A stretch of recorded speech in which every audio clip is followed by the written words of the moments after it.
Je réponds au nom de Boabekwa Guidan. Je suis le directeur adjoint du projet. Et nous avons notre chef de projet qui est M. Boubacar Sow, qui malheureusement n'a pas pu faire le déplacement pour des raisons sécuritaires. Merci beaucoup pour cette question très intéressante que nous apprécions, parce que l'objectif même du lancement, c'est que les gens comprennent l'essence de ce projet, qu'est-ce que nous voulons et qu'est-ce que nous attendons. Le projet s'appelle Profit, c'est un terme abrégé qui veut dire promotion des filières horticoles au Togo, qui est un projet financé par le ministère de l'Agriculture des États-Unis à travers son mécanisme Food for Progress et dans le cadre de la collaboration entre la coopération du Togo et des États-Unis, qui est signé depuis même l'indépendance du pays.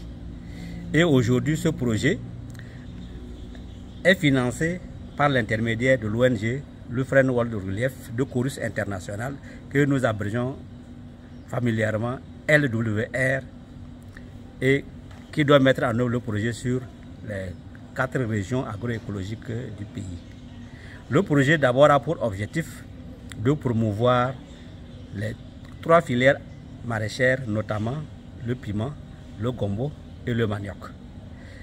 Quand on parle de promouvoir une filière, il faut d'abord parler de la production, c'est-à-dire adopter les variétés les plus productives, respecter les conditions climatiques pour être en phase avec les changements climatiques, produire suffisamment et ensuite aussi être à la page de la transformation et du respect des normes nationales et internationales pour pouvoir commercialiser ce produit.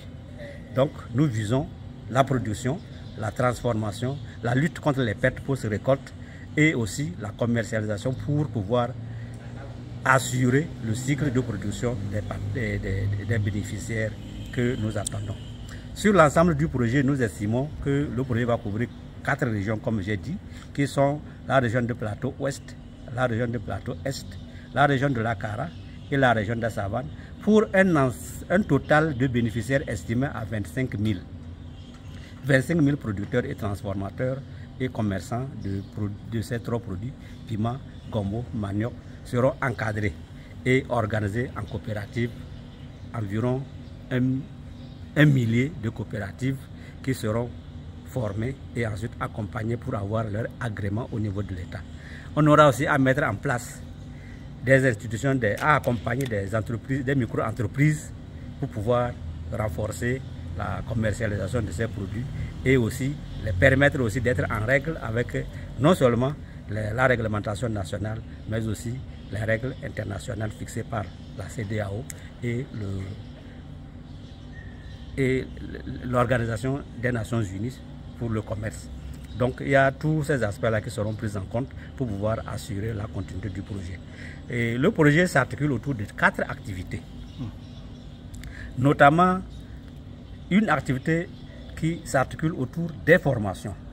Et les formations pour renforcer d'abord la production, améliorer les rendements des 3 filières qu'on a ciblées, c'est-à-dire piment, gombo, manioc, gérer les pertes post-récolte en passant par la transformation et aussi en appuyant aussi pour la mise en marché pour que le produit ne soit pas sous les mains du producteur.